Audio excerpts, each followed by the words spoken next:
안녕하세요. 4월 29일 잠언 8장 32절에서 9장 6절까지의 말씀입니다.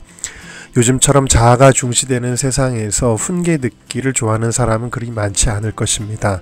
그럼에도 불구하고 우리가 훈계를 들어야 하는 이유는 지혜의 근원이 내게 있지 않기 때문입니다. 훈계를 듣지 않는 사람은 고린도전서 10장 12절의 말씀처럼 자신이 잘 서 있다고 생각하지만 하나님의 지혜에서는 멀어져 있기 때문에 곧 넘어지게 될 것입니다. 그러니 훈계를 들을 만한 겸손한 마음이 있어야 합니다. 지혜는 겸손이라는 길로만 갈 수 있습니다. 지혜는 끊임없이 우리를 초청합니다. 마귀는 우리가 원하든 원하지 않든 우리에게 찾아와서는 우리에게 강제로 주인 노릇을 하려고 하지만 지혜는 그렇지 않습니다. 인격적으로 초청합니다. 그런데 강제로 끌어다가 앉히지 않으니 들으려면 듣고 말라면 말하라로 오해하면 안 됩니다.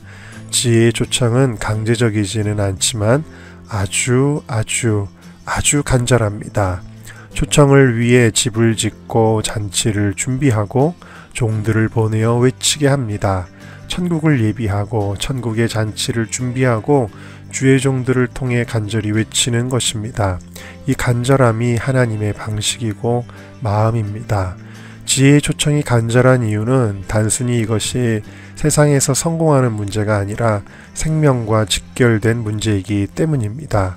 우리가 하나님의 말씀을 들어야 하는 것, 그리고 그 말씀대로 살아야 하는 것은 모두 영혼과 생명에 직결된 문제입니다.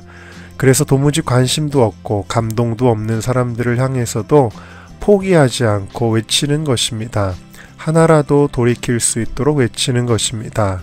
그런데 지혜가 어리석음을 버리고 돌아오라 외치는 바로 그 어리석은 사람들, 지혜 없는 사람들이 누군지 눈여겨볼 필요가 있습니다.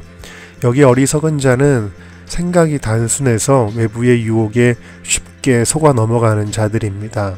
그래서 영어 성경은 simple, 단순한 사람들이라고 표현합니다. 지혜 없는 자라는 말도 lack judgment, 판단력이 부족한 사람들이라고 표현합니다.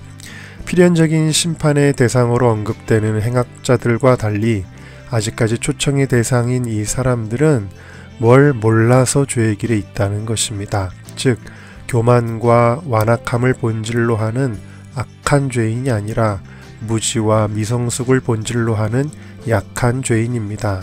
교만하지 않은 이들에게는 구원의 문이 여전히 열려 있다는 말입니다. 역시나 결론은 지혜라는 도시로 가려면 겸손이라는 도로를 타야 한다는 것입니다.